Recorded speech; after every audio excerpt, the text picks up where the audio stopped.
The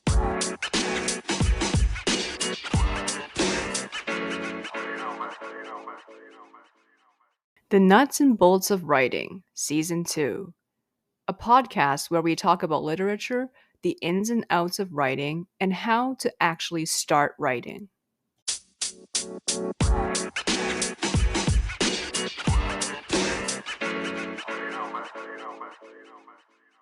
Hey everyone, this is Tete DePunk, one of the co-hosts of the Nuts and Bolts of Writing. Today I will be interviewing author and interviewer Brock Swinson, who reached out to our podcast. Brock Swinson is the author of Ink by the Barrel, Secrets from Prolific Writers. He is also the interviewer for Creative Screenwriting Magazine, a publication dedicated since 1994 to educating and exploring the field of screenwriting and its creative minds at the helm. Additionally, Swinson also hosts the podcast Creative Principles, a podcast focused on the discussion of the creative principle and key figures in the creative world today. I've provided links to Creative Screenwriting Magazine and the Creative Principle podcast in the description. Throughout his career, Brock Swinson has gained an impressively thorough knowledge of the screenwriting world. He has had the opportunity to discuss in depth the creative principles and know-how of the field with some of the best minds in the industry. Today, we have the fantastic opportunity to interview the interviewer of Creative Screenwriting and host of Creative Principle Podcast, Mr. Brock Swinson. We're thrilled to have Mr. Swinson on our podcast today. Today, we have the fantastic opportunity to interview the interviewer of Creative Screenwriting and host of Creative Principles Podcast, Mr. Brock Swinson. We're thrilled to have Mr. Swinson on our podcast today. So, Brock, if you'd like to introduce yourself, by all means, go ahead and introduce yourself to our audience. Yeah, I've been kind of a writer, interviewer for over a decade now. I started with creative screenwriting. I've also been a screenwriter and trying to break in. I'm actually working on my first film now. Been in marketing for like 10 years, so kind of a variety of things, but I've always been more so in the background. I've been a ghostwriter. I've been on marketing teams behind some pretty famous personalities. But this is really the first time I'm putting all this knowledge together in my first book, Ink by the Barrel, and trying to get out there and just encourage people to be prolific writers. That is absolutely fascinating, and that's something that's definitely needed, especially in this day and age with more of the growing field of how the screenwriting industry has changed and continues to evolve. So that leads to our first question. How did you get into the field of creative screenwriting? I mean, to go way, way back, like my family definitely talks in movie quotes. Like I grew up watching a ton of movies. I saw, a lot of Hitchcock way too early and some of that stuff. Just we love those old films. And I went to school for screenwriting, but I'd say I almost just learned kind of a mild version of the craft in college. I kind of got up the nerve with a friend to go across country. We spent 6 weeks on the road. That's where I started doing some copywriting and some of that. And another friend got me a job working on set, doing some commercials and TV shows. One of the first jobs I ever had, I was actually in that. I'm on the side. I feel like I got cut out of it, but that really famous the horse commercial for Budweiser was one of my first jobs. And then I was on the Guinness Book of Records doing not on the show. I was kind of working on the show, but I always wanted to be a screenwriter. While I was out there, I answered a random Craigslist ad, and it happened to be Creative Screenwriting Magazine. And then I got to start talking to screenwriters. I've been doing that for like 10 years. So I've talked to people like Aaron Sorkin and Mel Brooks and Ethan Hawke and like over 400 writers, both screenwriters, authors. And I'm also trying to get more creative people in the show. So I've talked to chefs and musicians and whoever I think might kind of pique an interest, because I'm really obsessed with creativity and productivity and how you can, I kind of see that as combining those means you're prolific and then doing that for a lifetime. That's incredible, especially all the different figures that you've encountered on your journey. That's just absolutely stunning. So during your journey, what kind of particular challenges did you face in the industry?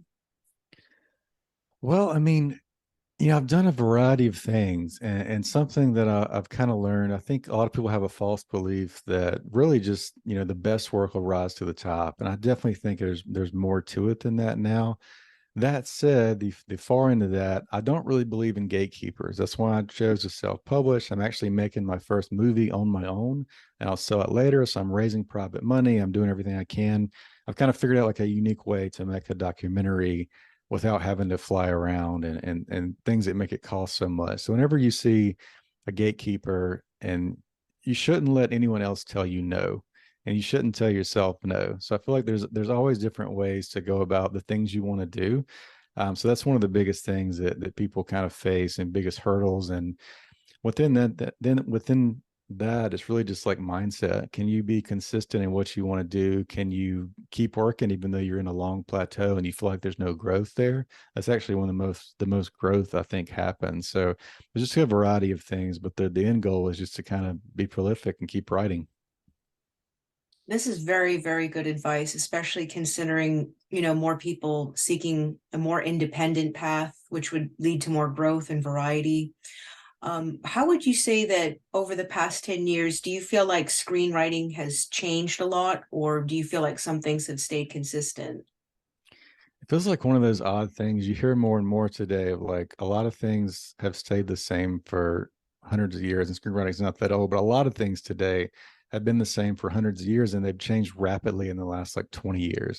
And I think screenwriting is definitely within that category. That's part of the reason for the writer's strike now is how do we handle AI? How do we handle unfair wages from streamers? So I think things are more complicated from a business sense, but in terms of the craft itself, the writing hasn't changed a lot. I mean, obviously, the big difference in watching a movie today versus even like something from the 70s, there's a lot of slower starts. People expect you to kind of get into the story a little bit faster today. So I do advise people like don't just read your icons, don't just read Tarantino and Sorkin and people you love. Read the people and listen to those interviews with people who just broke in because they understand what the industry is looking for now, perhaps better than your favorite writer who's been around for 30 years. So you really need to see like a variety of great iconic scripts and then brand new scripts on the blacklist and people kind of breaking in today. This is very fascinating. Another thing wanted to ask, we were just touching on the topic as you touched with AI. Do you think that does AI, as some purport, threaten the agency and integrity of screenwriters today? Ironically, I mean, things could change in a decade from now. Who knows how fast it'll grow? But right now, from what I've seen, I don't see an exact one-to-one replacement. I don't think that's the case at all. I think that let's look at like a procedural show. Some of your NYPD Blues or ER, and those are old shows I'm dating, but shows like that where every episode is kind of a very repetitious formula. So the AI or the studios might think that, well, it's good enough. And good enough is really the problem. That's why we're seeing so many sequels today and so many movies that don't really make an impact. I can't tell you, like, I feel like when I was growing up, every week there'd be some great movie to watch. And now it's like maybe once a quarter or even less than that, that something really like speaks to me. And it's because we're just doing a copy of a copy of a copy. So AI is kind of this, I mean, a lot of writers would just call it plagiarism because it is taking from what's out there. I use it a little bit in some of the more repetitive tasks of writing, or I'll use it more like I'm pitching ideas to someone. It's more like I talk to AI a little bit because you have to. I think like I don't think your job today will get replaced with AI. I think someone who uses AI might replace you though. Someone who understands how to talk to it and just get past all that blank page nonsense. Like you've got some loose idea, you can start asking this machine question, and it's kind of like a really intelligent idiot because it could say all kinds of things. So it's really up to you to know how to use it. But I look at more of like an intern that you might be working with, as opposed to someone who's just going to take your job completely. Because whenever like a great movie or series comes out and like changes the zeitgeist and everyone's talking about it, that's because it's original. It's from someone's like soul. It's from someone's like personal story, and AI can't do that. It's just kind of copying things that it thinks is best. This is a very, how do I say, a very sound approach to that. There's a lot of people who are divided on the fence, but your approach is definitely very well balanced and something to be seen as sort of like a tool to help you out of tight spots, so to speak. Um, I did this, so this leads to another question. So this was something you'd also touched briefly. So in your view, what were the factors that have led to the recent strike from the Writers Guild of America? And do you feel like these factors have been present for a long time standing, or has it just been kind of from the influx of streaming and how the industry has changed? It's kind of, I would say it's more about the streaming, and almost like the streaming was the issue. And then the AI debate kind of came on later about what was happening. And the last one wasn't that long ago, maybe 10 or 12 years ago. One movie that kind of stands out to me, Quantum of Solace, was Daniel Craig's second James Bond movie. Pretty solid movie, but the worst of the ones he did, at least in my opinion, is because they didn't finish the script when they went to go make it. The writers went on strike, and the studios pushed for it to go ahead and get made to make that money and do that sort of thing. And usually we see it's more obvious. The writers go on strike, the Tonight Show's canceled, SNL is canceled. Some of these other things are less obvious that are happening, but it's kind of a repetition of what happened with Napster back in the day and musicians. And we're moving to this other platform, and they are making less money. And the writers are really like, it's particularly overlooked, but the actors are having trouble with it too. It's not like it's just them. And then it's like, all right, it's kind of this perfect storm, and then we throw AI on top of that. So that's kind of why it's, I think, happening or going on longer than it normally would. It's very true. So you've made an observation that, you know, over the past 30, 40 years, screenwriting has changed, or at least the way it's told and how you communicate through, say, this medium of movies, let's say. What do you think has contributed to that? Do you think that's technology, societal change, or maybe a combination of different factors? Yeah, it's probably a variety, and it's hard to say it's not our own fault. Like and I love all the Marvel films, but when the studio saw how much they made on those, right? So like famously Kevin Feige and the team who created that, they came up with, they saw that sequels were doing better.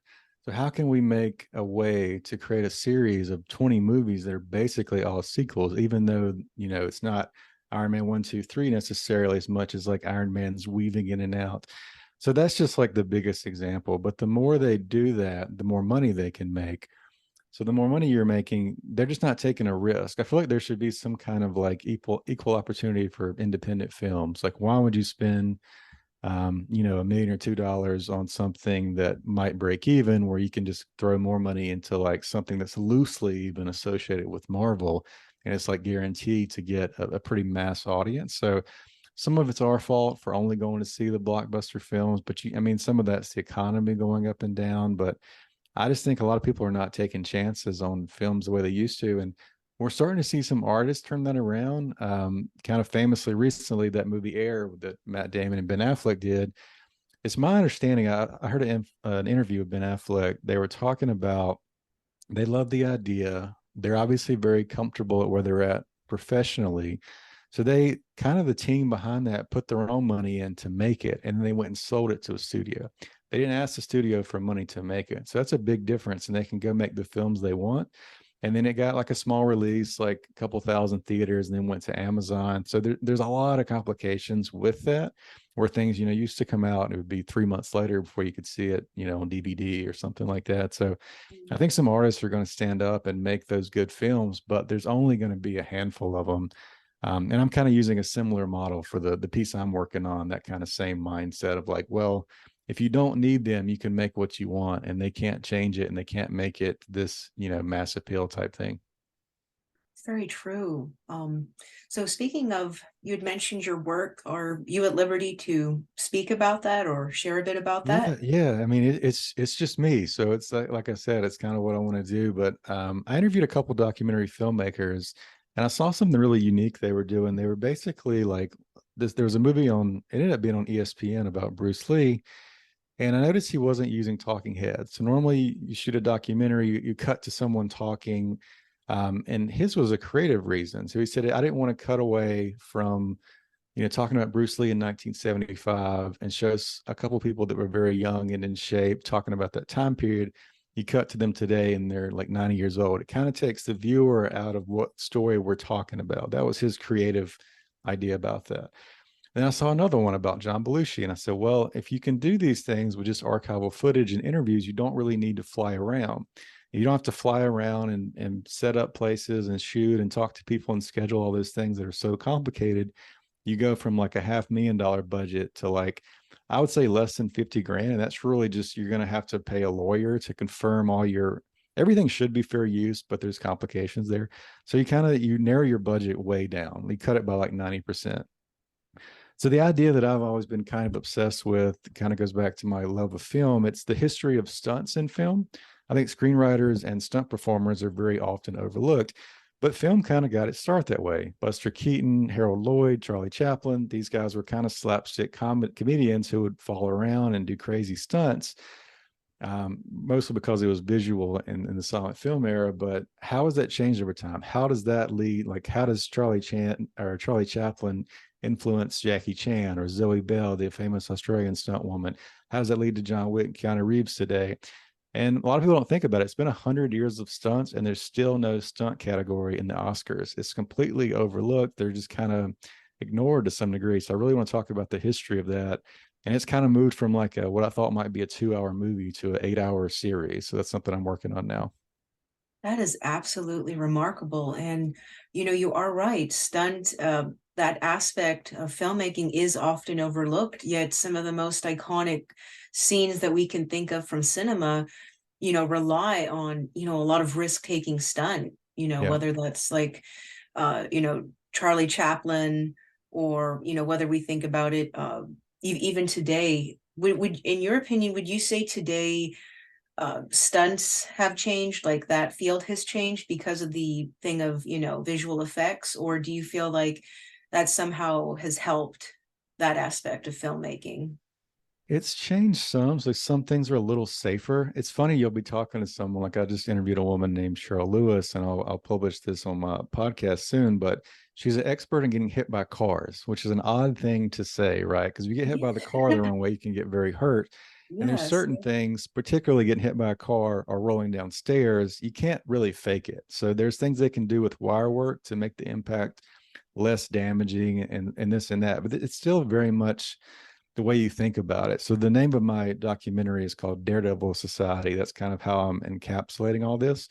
And it did start that way. It did start with big risk takers, and there's Evil Knievel and people that kind of eyeballed stuff and just went for it.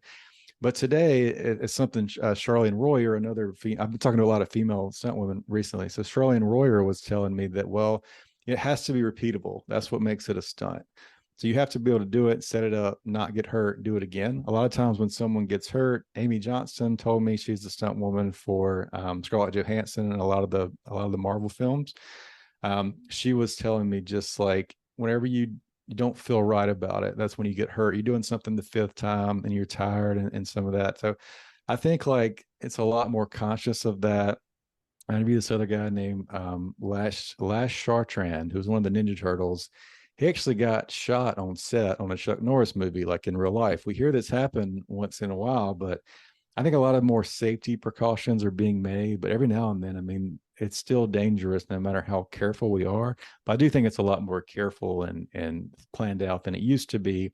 And then some of it's a budget issue. I mean, a John Wick movie is like, it's just one big fight. So they spend 5 or 6 months prepping, where you might see a PG-13 action movie with, I feel like I keep being harsh on Liam Neeson, but he's gotten older. He's not as able to do those things. So they're not going to spend as much time prepping. And that's where the fights don't look as good. So you can tell when they're like making a great action movie, doing it the correct way. I think that's a big difference. Very true. Would you say that the styles and genres of films today, do you feel like they've certainly changed with how the action's portrayed? Like, would you say they're, like you had mentioned in the beginning, there's a lot more story to intake and we have to digest it a lot quicker as an audience? Do you think that's more challenging to a screenwriter, or does that give them more opportunity to maybe build a more layered lore into that limited story they have to tell in a single movie? Some of it with the action, I'm always surprised by how little is written. Like, you'll watch a Tarantino movie and there's a 10-minute fight and it might be 3 or 4 lines on the page. So one thing, like, I talked to the writers of Into the Badlands, which was a kung fu series on AMC, every time you're writing an action scene or a fight scene, it does need to lead to something with character. So I think in that mindset, it all kind of comes back to writing about character, and it's not so much about the big explosions and stuff like that. Like if that's missing from your story, we know it as an audience. We can tell that like they didn't put the work in to figure out why the character is doing these things or why these things are happening or how that, person, man or woman is developing throughout the film and the story. If that's not there, no matter how good the film is, like even John Wick has an interesting arc that kind of defines who he is. He's not just out there like fighting for no reason. So I think that is like the biggest thing about writing a screenplay. There needs to be some, the plot's going to sell it, but the theme is what's going to connect with the audience, and that theme should connect to you as the writer as well. That's very true. And this is also leads to another interesting idea. Do you feel like themes have changed over the years, like how we tie into themes with it, like say particularly with film? I know there's been kind of a debate of like the different styles of like modernism versus postmodernism, and now what they're calling uh like after postmodernism. Do you feel like there's been a shift in that in the past, maybe say 30 years, like say from the 90s up until now with that? Or do you feel like it's just been a thing of technology and society and being more aware of issues that are going on? Yeah, there's definitely some of that there. I mean, James Cameron's whole Avatar series is about like the environment, right? I mean, the underlying theme, that's what the idea is. I think some things are always going to be, there's always going to be stories about fathers and sons, for example. There's a really weird, interesting change in Disney movies. If you watch all the original Disney cartoons, they had a pretty good worldview, right? And then like something changed. At the end of the film, it went back to normal. And that's how every one of those movies ends pretty much during that time. I think that's more of a conservative viewpoint. When Pixar came out, a lot of the stories, you can think of every Pixar movie, typically one being, whatever it is, saves the world in a way that things change for the better. And that's a little bit more in the liberal point of view. And not that there's right or wrong, but I think it's more of like an independent minded versus like things used to be this certain way. But it is interesting that it is like a massive shift in tone over like 30 years and then another 30 years. And some people say there's just, cycles to all those things anyway. But I think it is an interesting idea. And that's just part of like this zeitgeist thing that's hard to put your finger on sometimes. Like there's I talk about in my book a little bit about like Elizabeth Gilbert or Rick Rubin, both different types of creatives might say that if you don't pursue an idea that comes to you from the muse, it'll go to someone else who will pursue it. I don't know if it's necessarily magical so much as this intangible thing that's like on everyone's mind that people are kind of thinking about. I feel like it's something like hidden in everything that's happening or something around us. And that's how do I say, very accurate observation, especially as you pointed out. I still remember as a kid watching all those original Disney movies, and you're right, everything does go back to normal. Like normal was, the kind of happy status quo, but then compare that to Pixar, where usually the characters, they've realized there's a problem, the status quo is not what it should Yeah. be, they change it for the better. And would you say that that theme appears more in a lot of our storytelling nowadays, or do you feel like that's being questioned and examined, especially like with the influx of a lot of other series that are more ambiguous? There's definitely a variety. I mean, it's kind of hard to say. And then it's like, I feel like at some point we stop thinking as much about what we like as far as like writers and more about what's going to connect with a mass appeal audience. And I think that like causes a lot of problems. Whenever you're writing something that's not personal to you, I think it's just going to be a big issue. So like, no matter what seems to be the trend, you need to think about what you care the most about. And this is true for all types of writers, but I do kind of lean towards film more often. Is like most people in a lifetime, they'll probably watch, like there's millions of films. They'll watch maybe 5,000 in a lifetime. Of those 5,000, there's 10 or 20 that's their absolute hands down favorite. And like I have a writing partner for some of the horror movies that we write. No matter where we start or what crazy avenues we're going down, we talk about the same 10 movies over and over and over again. That's what influenced us. That's like how you find your taste and who you are. And I think you might have to just write a few bad scripts or go down some bad paths to figure that out. It's like, well, this is really who I am. And it like took me a while to figure out what I'm obsessed about. But I would say like the answer is within, not just examining what's already out there. That's very true. And this is very good advice, for a lot of writers, no matter what the field. And you mentioned about, writing scripts that maybe weren't the best, bad scripts or, going down a path to kind of figure out where you want to go. Were there any in particular, like say in the beginning of your, career journey that were not maybe your best, or maybe they were kind of like, the bad script that, helped you, how do I say, learn what you were really about and what you were seeking to create? Yeah, there's one in particular that just got thrown away, basically. I feel like I carried this character around with me in college for probably 2 years and just thought about it all the time. And I was like, okay, this is time. And I think I wrote like a 120-page script in like 3 to 7 days. It was a very short time period. And it was like complete garbage, but I had to get this out of my system. And I was mimicking like Judd Apatow, who was really, famous with our generation at the time. This was probably 2007, like Knocked Up had come out. And it just like wasn't really me. And I do think you kind of have to like mimic some other voices to figure out your own voice and just start stripping things away. And then I end up like, so I wrote a movie out of that, like a 120-page movie, and I let it sit for a bit and I came back to it and I turned it into like a 50-page pilot episode or TV show. And it made a lot more sense. And like something about getting it out and then kind of like clearing and resetting and coming back to it later. But then I didn't really write another screenplay for a couple of years. And then like I think things had just changed, like some things about your life or your perspective change are really interesting, because I'd been thinking about this a lot before. And I talked to this guy who had written a movie called Spinning Gold about his father, who was a pretty famous music producer. He worked on the same script for 10 years. So when he started, he was 25 or something like that. And he worked on it for 10 years. And I said, well, how did it change over 10 years? He said, well, it's a good question. During that time period, I had one view of my father. Then I had children on my own. And then I had a completely different view of my father. And I think most people will write about, the same age they're in. And hopefully you're evolving over time. That's even why you see, kind of a far example is like, look at like Adam Sandler movies. They're all about him being a single kind of tough guy and all these silly stories. Then he's got a little older, they're more about him like being a parent, and there's some more serious roles. I think everyone should be growing over time, even if you're still trying to break in.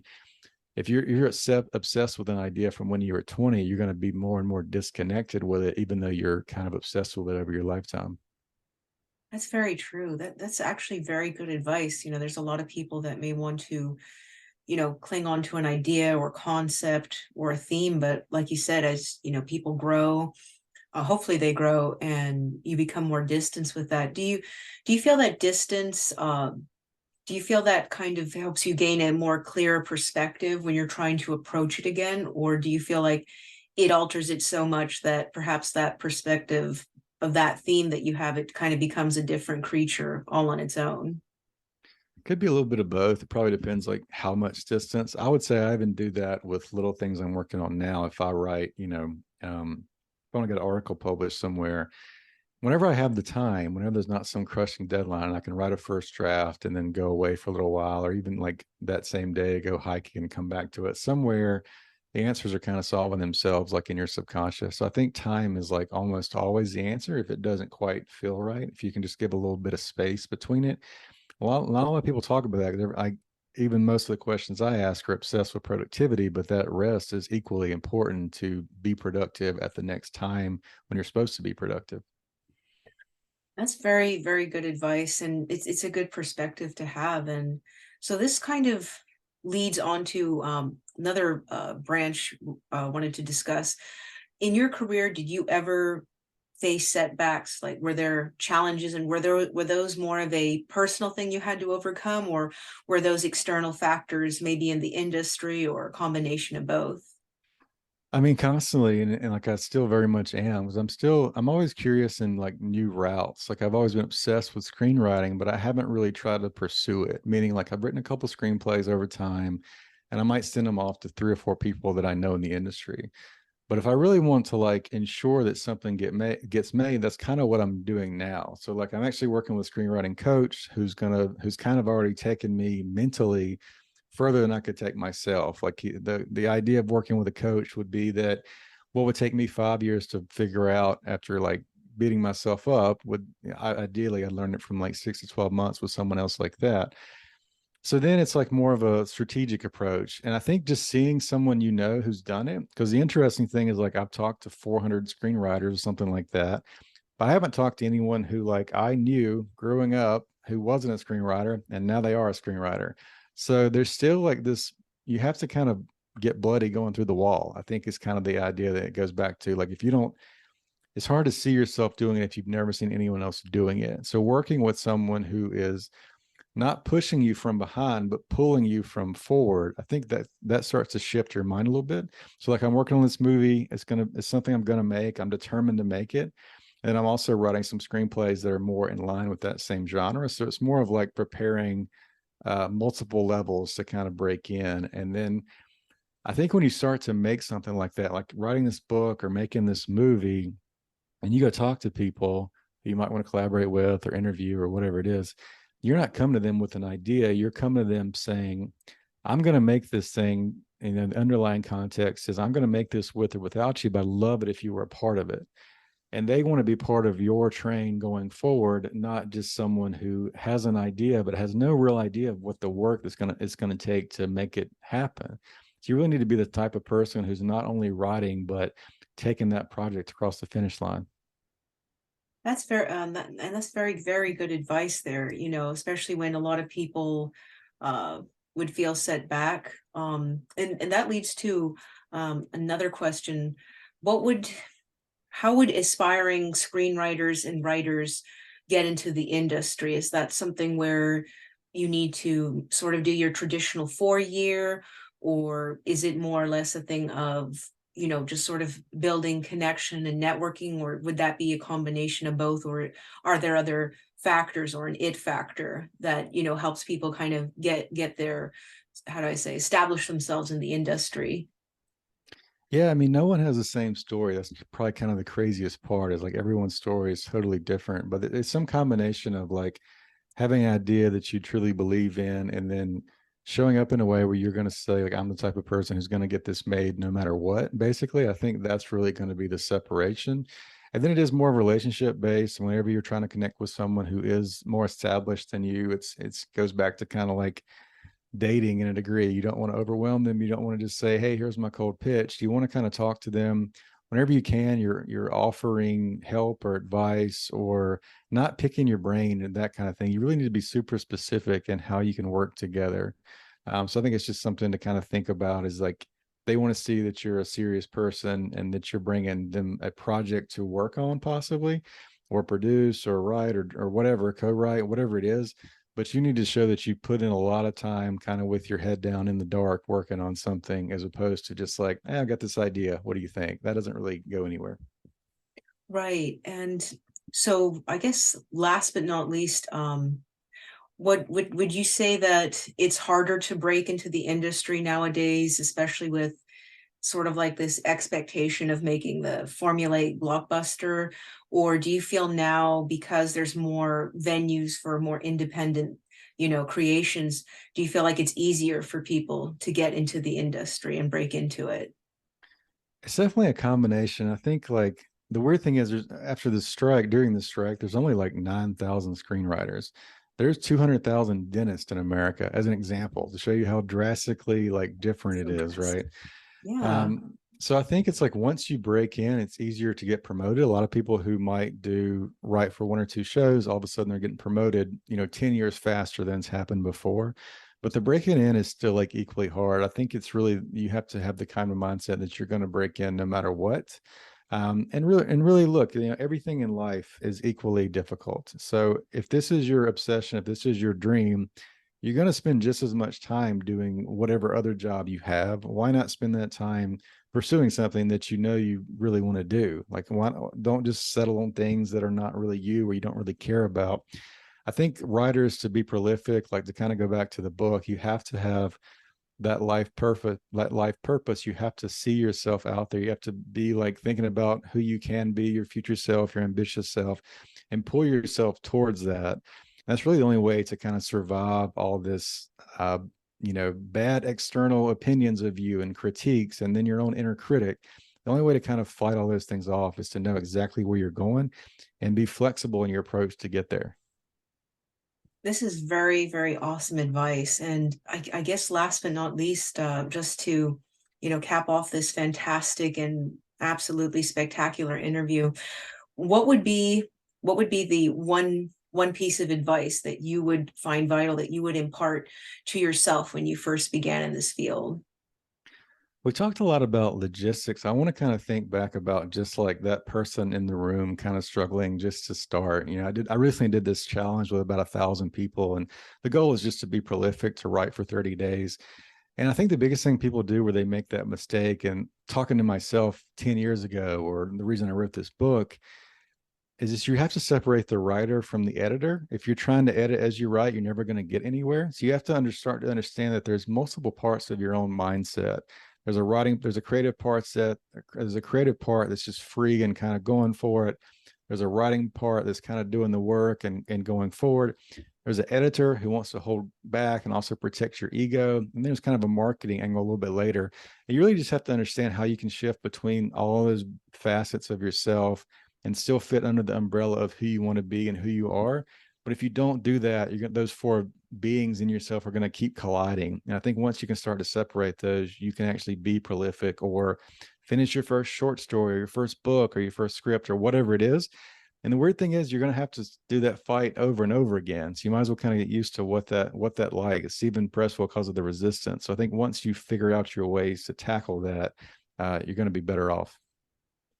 Well, this was absolutely, very sound advice. That's definitely advice I think that would help so many out there, especially those who are struggling, those who aren't sure if they should go into that.